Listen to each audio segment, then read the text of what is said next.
우리 베델교회 성도 여러분, 지난 한 주간도 평안하셨지요? 벌써 오늘이 11월 첫째 주가 됐네요. 이제 올 한 해도 두 달밖에는 남질 않았습니다.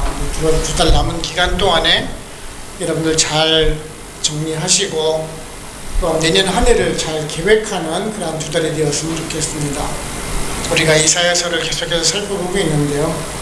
오늘도 이사야는 우리들에게 경고의 말씀을 전해주고 있습니다.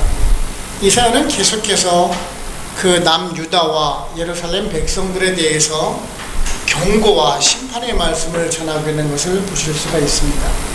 특별히 이제 오늘 말씀을 보시게 되면은 그 사회의 지도층 인사들과 또한 고고한 여인들에 대해서 심판의 경고의 말씀을 전하고 있는 것을 보게 됩니다. 당시 그 유다 백성들 중에서 지도층에 있던 그런 인사들은 많이 사치스러웠고 또한 그 백성들을 착취했던 것 같습니다. 그래서 그들을 향해서 지금 엄히 심판할 것을 말씀하고 있는 것을 우리가 보게 되는데요. 남유다가 멸망하게 된 가장 큰 원인 중에 하나가 바로 곧 이러한 지도층이 부패했다라는 것을 오늘 말씀을 통해서 볼 수가 있습니다. 우리가 역사를 보게 되면은 그 나라가 멸망할 때를 보게 되면은요, 대부분의 나라들이 그 지도층이 먼저 부패했던 것을 우리가 또한 알 수가 있는데요. 남유다도 또한 그랬던 것 같습니다. 정말 지도자들이 책임감을 가지고 모범을 보이면서 먼저 희생을 보여야 했음에도 불구하고 백성들에게 바른 길을 제시하지도 못하고 그들을 착취하고 또한 불의를 통해서 얻은 재물을 가지고 자랑하는 그런 교만을 행했다라는 그런 잘못을 해주고 있습니다. 한 나라의 지도층 인사들은 그만큼 그 나라에 있어서 큰 영향력을 미치는 것 같습니다. 지도층은 그만큼 그 사회에 막중한 책임을 가지고 있다라고 해도 옳을 것입니다.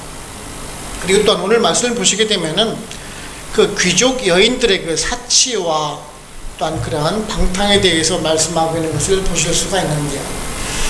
우리 교회야 작은 교회고 몇 분 안 되는 여성분들이지만 제가 느끼는 것 중에 하나는 그렇습니다. 정말 참 멋을 안 부리세요. 정말 참 단정하게 입고 나오시는 것을 보실 수가 있어요.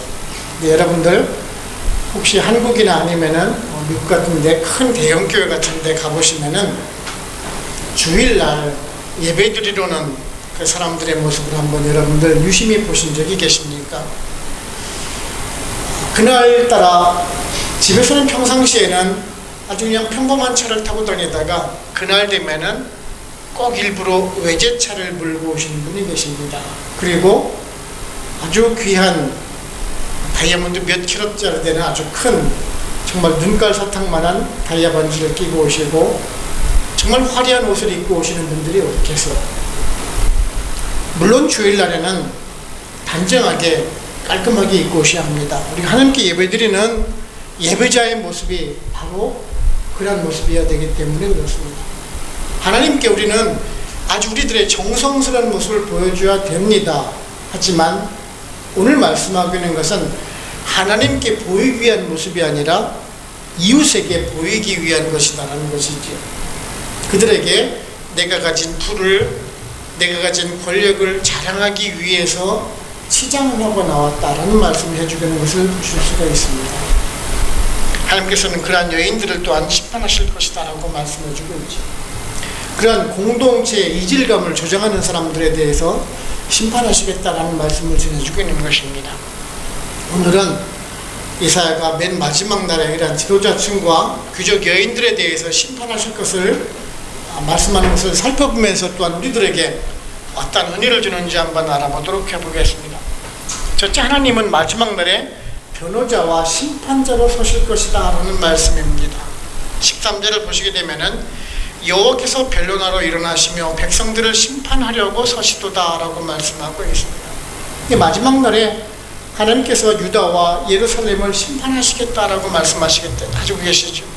그러면서 오늘 말씀 보시면은 때로는 변호하시는 자로 서시고 때로는 심판하는 자로 서신다라고 말씀해 주고 있는 것을 보게 됩니다. 그렇다면 하나님은 누구를 심판하시고 누구를 변호하신다라는 말씀이십니까? 오늘 말씀 이제 뒤에 보시는 24절까지를 보시게 되면은 당시에 그 고위층, 지도자층과 고관부인들을 심판하신다라는 것을 우리가 아실 수가 있죠. 그리고 또한 누구를 변호하신다라고 말씀하고 있습니까? 그렇습니다. 압제당하고 착취당하는 그 백성들, 그 소외당하는 백성들을 변호해 주시겠다라고 말씀해 주는 것을 보실 수가 있습니다. 여러분들 혹시 그 재판정에 가보셨나 모르겠네요.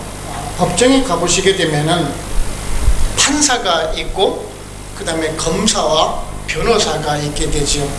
그 검사의 역할은 그 피의자가, 그러니까 피의자, 즉 가해를 한 사람을, 그 사람의 죄목을 낱낱이 고하게 되고 그 사람의 죄를 밝히게 되고 죄를 얼만큼, 죄의 값이 얼만큼 회개해 주세요라고 해주는 역할을 해주는 사람이 검사의 역할을 해주게 됩니다. 근데 변호사는 이제 피해자의 입장에서 대변을 해주게 되는 것이죠. 내가 받은 것은 억울하다, 피해를 받은 것이다. 그러니까 그에 대한 합당한 보상을 해달라라고 대변을 해주는 사람이 바로 변호사이고요. 판사는 그 검사와 변호사의 이야기를 경청한 다음에 거기에 합당한 적당한 판결을 내려주는 사람이 판사겠죠. 바로 그것처럼 말씀해 주게 되는 것입니다. 자, 그렇다면 하나님께서는 오늘 과연 그 지도자들이, 그 지도층의 인사들이 무슨 잘못을 했길래 오늘 심판하시겠다라고 하는 것이겠습니까? 오늘 말씀 14절을 보시게 되면요, 포도원을 삼킨 자는 너희이며 가난한 자들에게 탈취한 물건이 너희 집에 있도다 라고 말씀해 주고 있어요. 그 포도원이라는 것은 그 당시에 그 유다 지방에서는 가장 큰 작물 중에 하나이기도 합니다. 유다 백성들을 의미하는 말씀이기도 하죠. 그 포도원을 지금 갈취했다, 뺏었다 그런 얘기를 하고 있죠. 우리가 잘 아는, 요즘에 우리가 수요 예배를 살펴보고 있는데 이제 다음 주에 이제 살펴볼 예정인데요. 열왕기상 21장을 보시게 되면은 그 나봇의 포도원 사건이 나오게 됩니다. 당시 그 북이스라엘의 왕은 아합 왕인데요. 그 아합 왕은 자기 왕궁이 이제 사마리아에 있는데 사마리아 말고 이스라엘 지방에 자기의 별궁이 있게 됩니다. 근데 그 별궁 바로 옆에 나봇이라는 사람의 포도원이 있습니다. 정말 탐스럽고 보기 좋아요. 그래서 아합 왕이 그 나봇에게 제의를 하지요. 그 포도원을 나에게 넘겨라. 그러면은 내가 거기보다 더 좋은 포도원을 너희에게 주겠다라고 얘기를 하죠. 아니면은 다른 그 포도원이 싫으면은 내가 그 값에 해당하는 몫을 내가 돈을 더 주겠다라고 하죠. 그런데 그 당시에 유대인들의 그 개념은 그 땅은 자기 소유가 아닙니다. 하나님 소유고 자기는 그것을 경작하는 농부의 그 개념입니다. 그래서 즉 그 땅을 사고 팔 수가 없는 것입니다. 그래서 땅을 팔 수가 없다라고 거부를 하죠. 그러자 그 아합 왕의 왕비였던 이세벨이 무슨 공작을 하게 되냐면은 그 나봇이라는 사람이 왕과 하나님을 모욕했다라는 죄목을 덮어씌우게 됩니다. 불량자들을 고용을 해서. 그래서 그 사람들을 증인으로 내세우고 결국은 나봇을 죽이게 됩니다. 그리고 이제 그 포도원을 뺏었다는 것이죠. 똑같다라는 것이 지금 사회 지도층의 인사들이 그 아합 왕처럼 백성들을 착취하고 억압했다라는 말씀입니다. 꼭 포도원만을 가졌다라는 것이 아니라 그것처럼 백성들이 짓고 있는 그 땅에 대한 과도한 세금을 매기고 노동력을 착취했다라는 말씀을 해주는 것을 보실 수가 있습니다. 15절을 보시면은 가난한 자의 얼굴에 맷돌질 하였다라고 말씀하고 있습니다. 곡물을 맷돌에 갈듯이 그 백성들을 아주 그냥 착취했다라는 말씀을 해주고 있는 것입니다. 그리고 지금 하나님께서는 그 가난하고 착취당한 백성들 하나님께서 변호해 주시고 보호해 주시겠다라고 말씀해 주고 있는 것을 보실 수가 있습니다. 그렇다고 해서 하나님께서 무작정 그 가난한 사람들, 백성들만 보호해 주시겠다는 말씀은 결코 아닙니다. 오늘 말씀 보시게 되면은 오늘 말씀을 가지고 이제 해방신학자들은 하나님께서는 가난하고 소외된 자들만을 위해서 오신 하나님이시다라고 이렇게 말씀하시는 분들도 계시는데 그렇지만은 않습니다. 꼭 부자라고 해서 벌 주고 가난한 사람이라 해서 하나님께서 변호해 주시다는 말씀은 결코 아닙니다. 하나님께서는 어느 한편의 사람이 결코 아니다라는 것이, 다만 그 마지막 날에, 심판의 날에 더 큰 피해를 당하는 사람은 많이 가진 사람들이고, 또한 그 마지막 날에 빨리 회복할 수 있는 사람들은 없기 때문에 없는 사람들이라는 것을 지금 말씀해 주기 위한 것이다라는 것입니다. 하나님께서는 단지 가난하다는 이유만으로, 힘이 없다는 이유만으로 변해 주시고 보여 주신 것이 결코 아니라는 것이, 모두 다 같이 하나님의 공동체 안에서 바로 설 수 있도록 하시는 분이 바로 곧 하나님이시라는 말씀입니다. 세상을 보게 되면 아직도 많은 사람들, 그 가진 사람들은 없는 사람들을 착취하고 또 억압을 하는 그런 세상 속에 살아가고 있습니다. 그렇게 함으로 인해서 또한 자신의 지위가 더욱더 높아지고 강해 보여져서 또한 그것이 자신을 지켜줄 것이다라고 믿고 있기 때문에 그렇습니다. 하지만 분명한 것은요, 하나님께서는 부자라고 해서 심판하시고 가난한 자로 변호하신다는 것이 아니라 그 부를 통해서 가난한 자들을 착취하고 억압하는 그 죄를 용서하지 않으시고 심판하시겠다는 그 말씀을 해주고 있는 것입니다. 교만하고 패역한 자들을 심판하실 것이다라는 말씀입니다. 가난하고 소외당한 사람이 사실은 의인들이 대부분 다 많기 때문에 그렇다는 것이에요. 중요한 것은 우리가 부자라고 해서 심판당하고 가난한 자라고 해가지고 보호받는 것이 아니라 올바른 하나님의 사람으로 살아가는 사람이 하나님의 사람이라는 것을 우리는 꼭 명심을 해야 할 것입니다. 그래서 악을 이용해서 부를 쌓으려는 그 부자들이 그 당시에 많았기 때문에 지금 이 말씀을 통해서 경고를 해준다는 것을 우리는 분명하게 알아야 할 것입니다.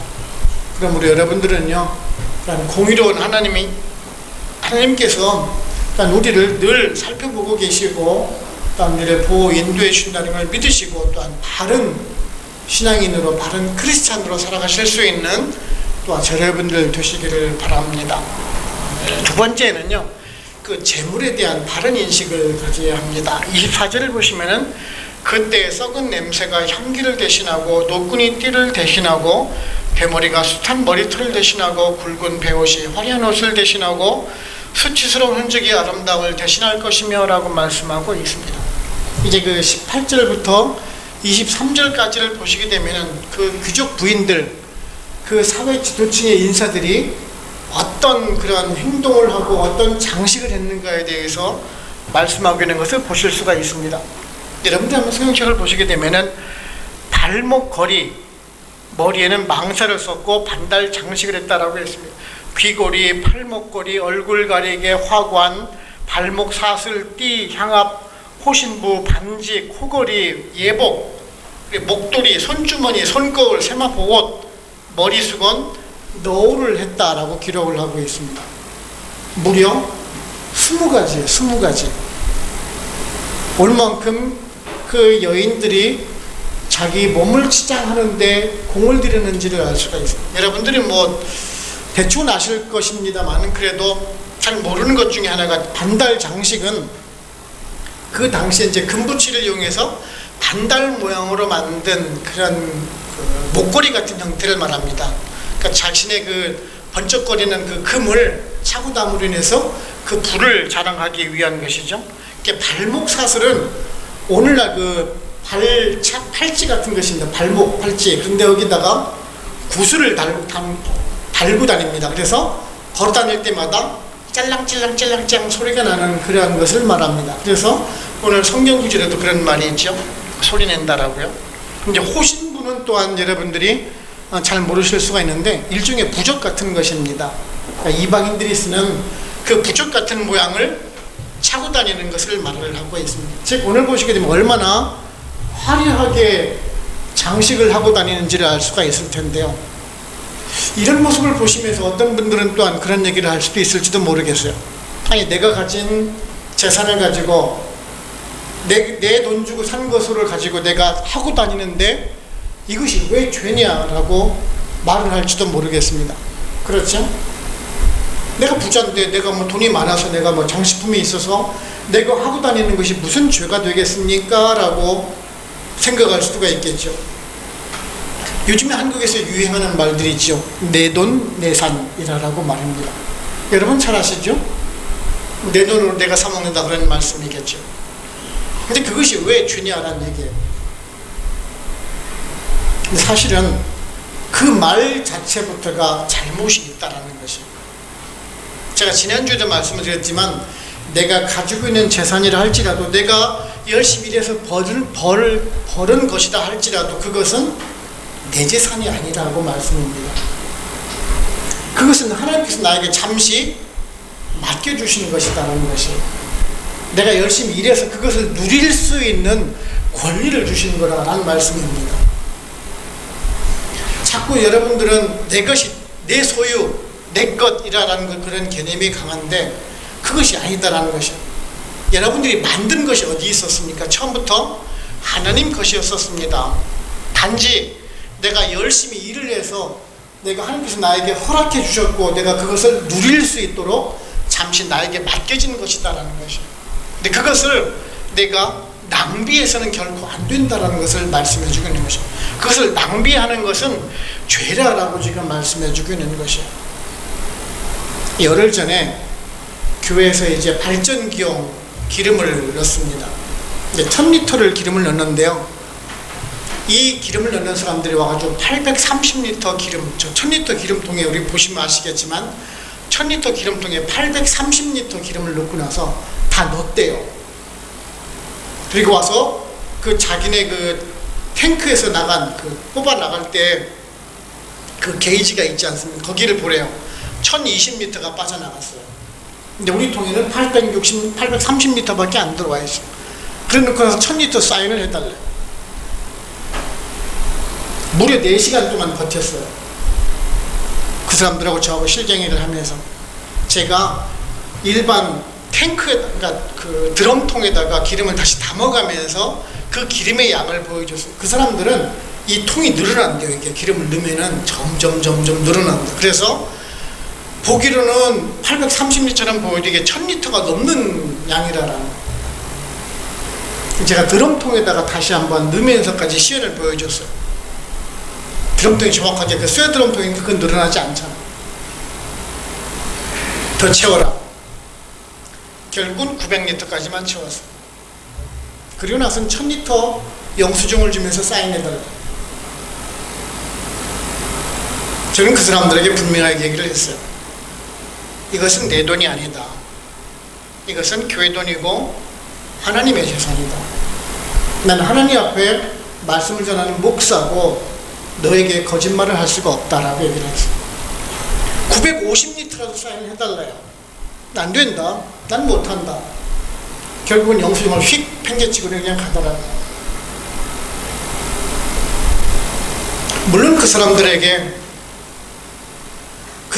그것이 일이겠죠.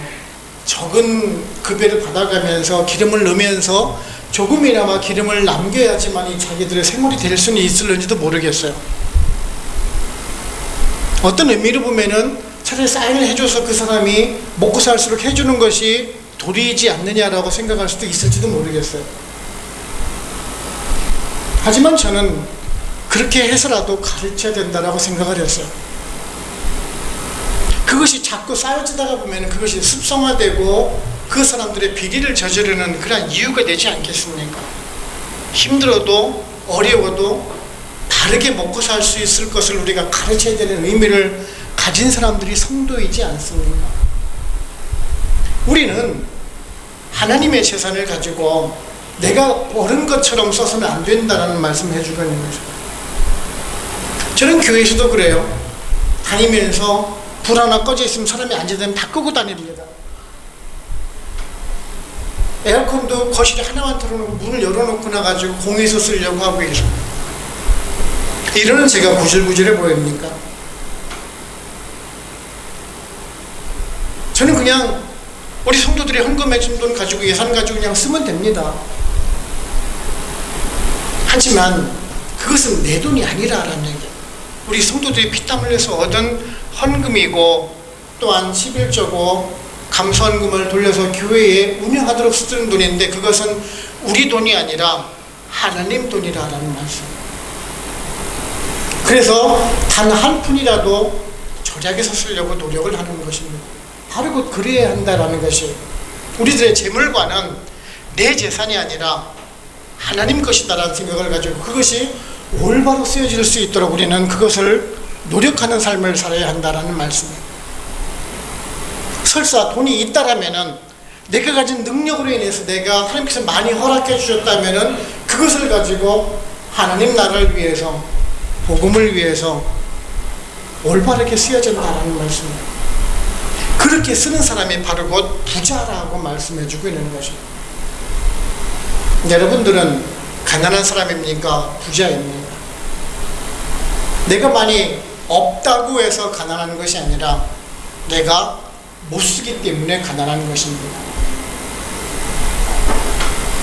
내가 하나님 나라를 위해서 하나님을 드리기 위해서 풍족하게 쓰여질 때 바로 곧 그 사람이 부유한 사람이 될 것입니다. 저 여러분 모두 다 하나님 앞에 부자로 살아가실 수 있는 저 여러분들 되시기를 바랍니다. 세 번째는 하나님은 공의로 엄중히 심판하는 분이십니다. 4장 1절을 보시면 그날에 7 여자가 한 남자를 붙잡고 말하기를 우리가 우리 떡을 먹으며 우리 옷을 입으리니 다만 당신의 이름으로 우리를 부르게 하여 우리가 수치를 면하게 하라 하리라 라고 말씀하고 있습니다. 3장 24절부터는 그 여인들에 대한 심판을 말씀해주고 있고 25절에서는 특히 남자들에 대한 심판을 말씀해주고 있어요. 이제 그러다가 이제 4장 1절에 와서는 7명의 여자가 1명의 남자를 잡는다라고 표현을 해주고 있는데요. 이것이 무슨 말씀이냐면은 남녀의 그 성비가 구성 성비가 1대 7만큼 남자들이 많이 죽고 없다라는 말씀을 해주고 있는 것이에요. 그러니까 남자들이 대부분 다 전쟁에 나가서 죽게 되고 여자 7명 대 남자 1명 정도밖에 없을 거라라는 그 사실을 말씀해 주고 있는 것이에요.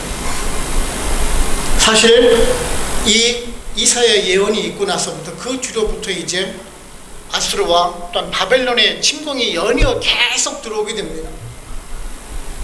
주전 605년에는 1차 침공으로 인해서 많은 사람들이 포로로 끌려가게 됩니다. 우리가 잘 알고 있는 다니엘과 세 친구가 이때 끌려가게 됩니다.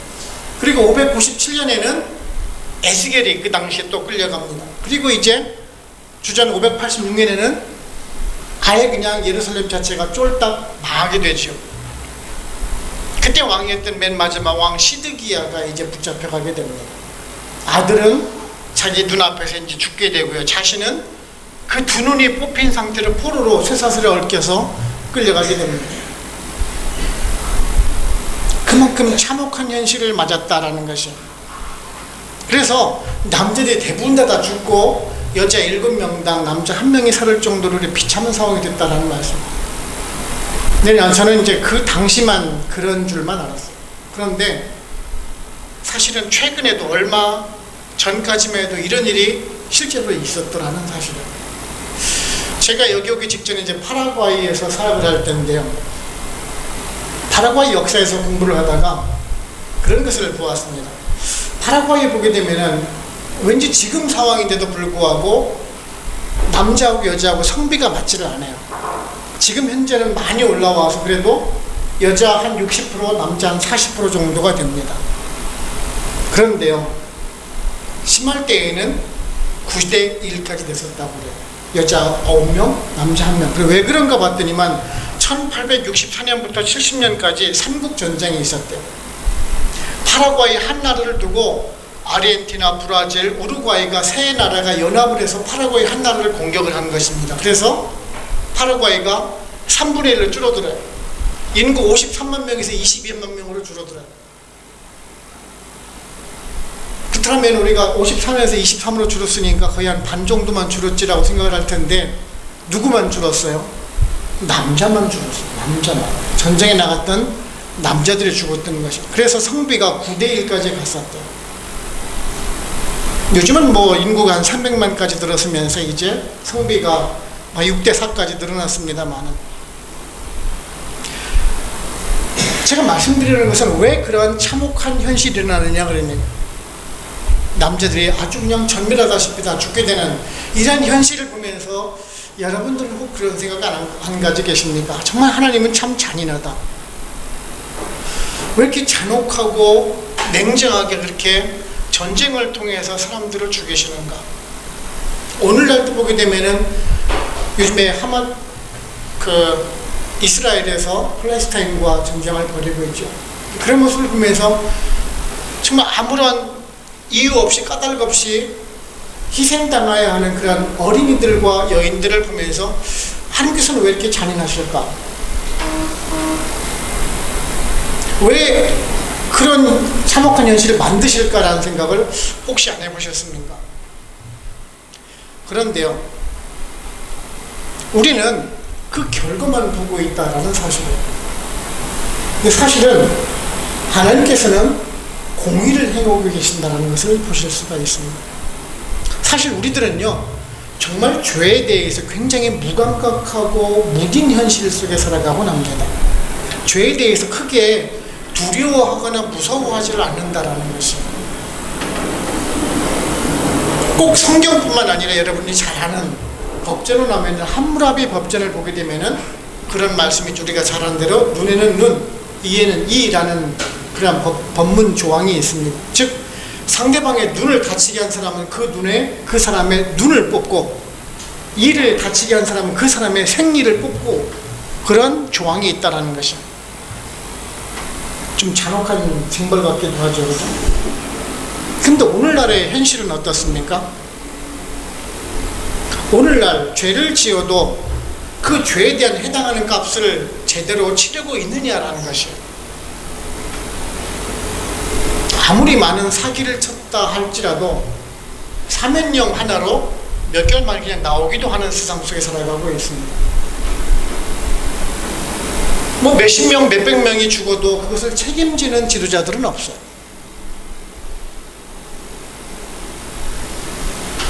사형제도가 있죠, 우리나라. 아주 사람을 잔혹하게 죽인 사람들은 사형 판결을 받습니다. 하지만 사형 원도를 받았다 할지라도 사형 집행이 되지는 않습니다. 지금 20년 이상 동안 사형 집행이 되지는 않습니다. 그저 그냥 교도소에서 대기만 하고 있어요. 그러다가 어느 순간 사면형 내려서 나오기도 하든지 무분수가 되어서 나오기도 하는 세상 속에 살아가고 있다는 것입니다.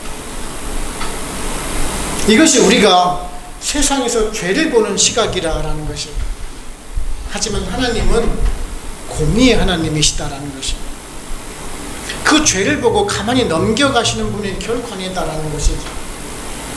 하나님께서 우리들로 하여금 하나님의 형상과 하나님의 마음을 우리들에게 심어주셨어요. 그런데 아담의 범죄로 말미암아 우리들에게 그 죄가 들어오게 되고 죄를 자꾸 저지르게 되는 거예요. 그래서 구약시대에는 희생제물이라는 것이 있어요. 우리들 목숨을 대신하기 전에 너무나 귀한 생명이기 때문에 우리의 목숨을 취하지 않으시고 짐승을 희생시키고는 말미암아 우리 죄를 용서시켜 주셨어요. 그런데 어떻게 됩니까? 우리가 죄를 지을 때마다 그저 그냥 내 대신해서 짐승을 죽였기 때문에 내 죄는 용서받았다라고 하는 그러한 안도감 속에서 더욱더 많은 죄를 지으면서 살아가지 않습니까? 우리 성도들도 마찬가지예요. 나를 위해서, 나의 죄를 위해서 예수 그리스도가 십자가에 달려서 달리셨습니다. 그 피생의 피를 흘리셨어요. 그렇다면 내 대신, 나를 대신해서 그 죄를 용서를 받았는데, 그렇다면 내가 그 죄에 대해 합당한 회개와 돌이키는 삶을 살아야 될 텐데, 뭐 예수 그리스도가 나를 용서해 주었으니까, 내 대신 죄를 갚아주셨으니까 나는 그저 그냥 다시 또 죄를 지으면 되지 뭐. 이 죄를 안이하게 생각할 수가 있다는 것입니다. 아닙니다. 우리는 그 죄에 대해서 굉장히 엄중한 마음을 가지고 있어야 합니다. 그 죄가 무섭다는 것을 알아요. 여러분들 한국에 같은데 식당에 가보시면 아실 것이에요. 아이들과 같이 식당을 가보시게 되면 가족끼리 모여서 이제 오손도손 식사를 하는 자리인데 그 천방지축 뛰어다니는 아이들이 있어요. 여러분들 기억하시죠? 그런데 부모들이요, 그 아이에 대해서 나무라는 부모들이 그렇게 많지가 않다는 사실이에요. 그저 그냥 흐뭇한 눈으로 그냥 쳐다보고 있어요. 그 식당에서 그냥 막 뛰어다니면서 남의 식탁에서 막 젓가락 떨어뜨리고 그릇 엎고 난리친 상황인데도 불구하고 그저 그냥 흐뭇한 눈으로 바라보고 계세요. 왜 그럴까? 자식이 하나밖에 없기 때문에 그래요. 귀여우니까 그래요. 사랑스러우니까. 그것마저도 귀엽다라는 것이에요. 그런데 그렇게 키운 부모하고 엄하게 키운 부모하고 어떤 차이가 있을까? 미국에서는요, 아이들을 식당에서 절대적으로 못 돌아다니게 합니다. 부모들이 꽉 잡아놓고 있어요. 아이들이 설사 일어나게 되면 온 가족이 식사를 포기를 합니다. 그리고 나가요. 식사를 안 해요. 아예. 다른 사람들에게 피해를 주기 않기 위해서 그렇습니다.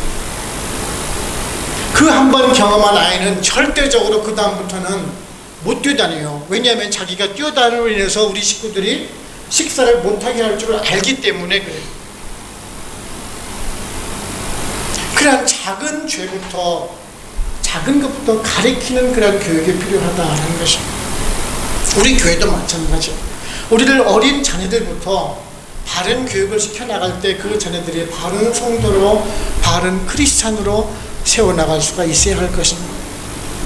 즉 우리들은 작은 죄라도 무서워할 줄 아는 그런 마음을 가지고야 한다는 말입니다. 지금 하나님께서 유다를 심판하신 그 이유가 바로 곧 그것이에요. 너희들이 지은 죄값을 지금 받으라라는 것이에요. 내가 그토록 너희들에게 그 죄에 대한 엄중함을 얘기를 했건만 너희들이 그 죄를 깨우치지 못하고 있기 때문에 너희들을 나라를 망하게 해서라도 지금 그 죄를 뉘우치게 해주겠다는 것을 지금 경고해 주겠는 거죠.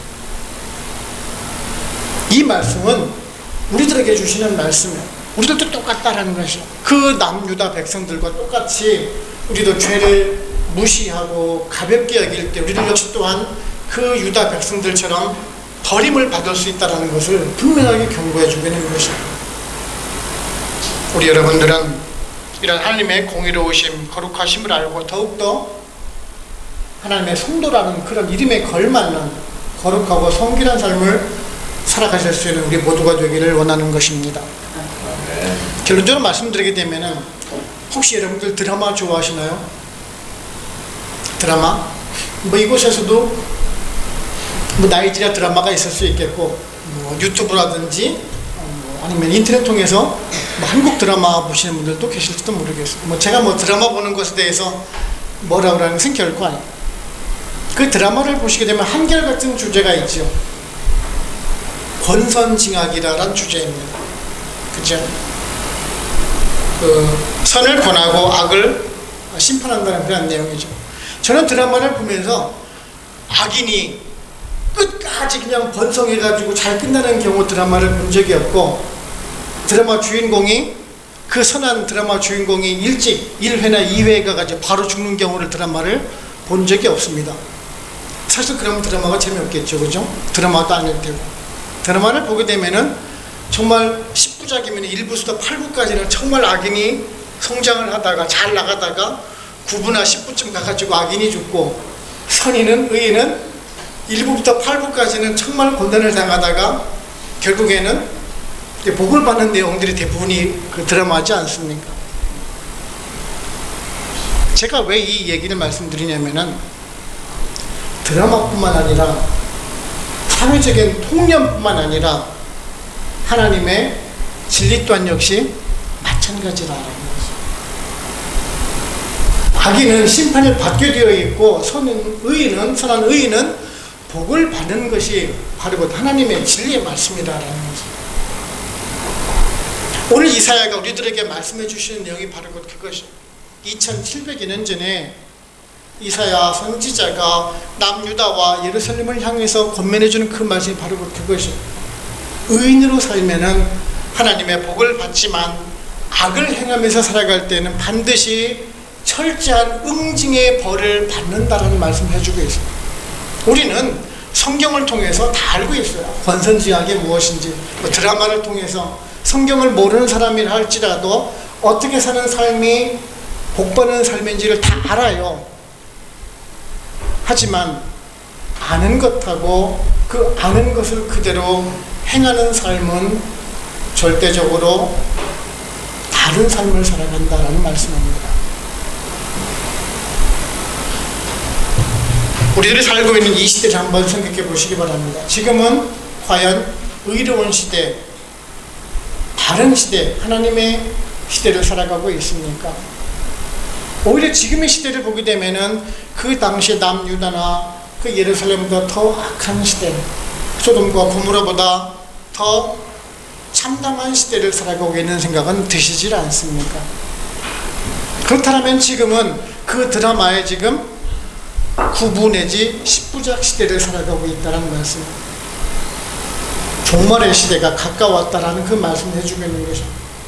이사야의 말씀은 참 우리가 이해하기는 힘들어요. 하지만 그 말씀 속에서 우리 현실 지금의 모습을 살펴볼 수가 있어야 합니다. 그 이사야의 외침이 죄에서 떠나서 다시 하나님 곁으로 돌아오는 그 외침이 사실 오늘날 우리들에게 들리는, 귀에 쟁쟁하게 들리는 그 호소력 있는 목소리로 들어야 할 것입니다.